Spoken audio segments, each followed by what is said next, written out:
कपिश जी, सुना होगा आपने, लोकेश जिंदल जी यही सवाल आपसे करना चाह रहे हैं। भले आपको लगे कि एक तरह से गठबंधन बनाकर 2024 का मिशन आपने रखा, लेकिन अभी से ही वो तितर बितर होता हुआ नजर आता है।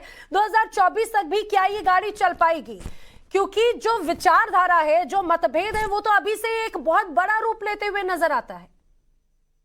नाना जी, हम समझ नहीं पा रहे हैं। देखिए, कांग्रेस 1947 से लेके अब तक जितना भी ओबीसी वर्ग है उनके लिए ही उसकी नीतियां रही है। अगर मैं बात करता हूं लैंड रिफॉर्म्स की, अगर मैं बात करता हूं मिनिमम सपोर्ट प्राइस की, अगर मैं बात करता हूं जितनी भी वेलफेयर जो इंदिरा गांधी जी के समय कार्यकाल में थी, 1980 में जितनी भी वेलफेयर स्कीम निकाली गई थी, उसके लाभार्थी ओबीसी ही थे।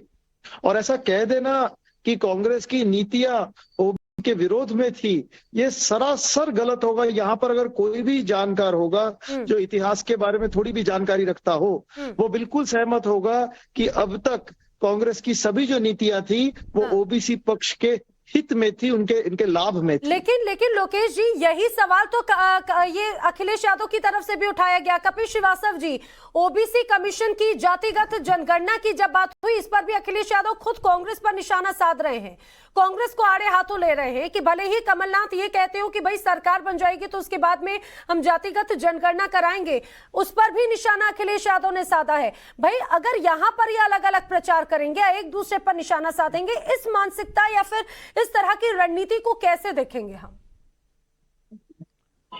देखिए, बहुत स्पष्ट रणनीति है कि कांग्रेस की नीतियां जो कुछ भी रही, लेकिन वर्तमान समय में जो केंद्रीय नेतृत्व है, हमको उन पर विश्वास करना पड़ेगा, क्योंकि वो ये कहते हैं कि वो ओबीसी हो या दलित हो, सबकी जनगणना होनी चाहिए और जनगणना के अनुसार उनको हक और हुकूक मिलना चाहिए।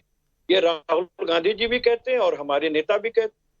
पूर्व में कांग्रेस ने क्या किया और क्या नहीं किया, हम वर्तमान की कांग्रेस से समझौता करके बैठे हैं और वर्तमान की ही बात करेंगे। पूर्व में तो इतिहास में बहुत कुछ हुआ है। क्या भारतीय जनता पार्टी ने जिस तरीके से दगा दिया है लोगों को, जिस तरीके से अपने साथ की पार्टियों को, मुझे समझ में नहीं आ रही कपिल जी, एक तरफ बोले भारतीय जनता पार्टी ने दगा दिया है, आपके नेता अखिलेश यादव कहते हैं कि भाई कांग्रेस दगा दे रही है, कांग्रेस धोखेबाज है, कांग्रेस ने हमें धोखा दिया, जनता को क्यों नहीं धोखा देगी। कमलनाथ पे सीधा निशाना साधते हैं। उन्होंने तो यहां तक कह दिया कि भाई अगर हमें पहले पता होता तो हम अपने विधायकों को नहीं उनके पास में भेजते। देखिए नैना जी, मैं बहुत स्पष्ट रूप से कह रहा हूं, कांग्रेस का केंद्रीय नेतृत्व से हमारी जो वार्ता होती है वो शायद कांग्रेस के प्रदेश नेतृत्व नहीं समझ सकते या उनकी अपनी नीतियां होंगी। हम तो सीधी बात आपको कह रहे हैं कि अगर मध्य प्रदेश के अंदर समाजवादी पार्टी को धोखा मिला है तो हमें तो मंच पे कहना पड़ेगा।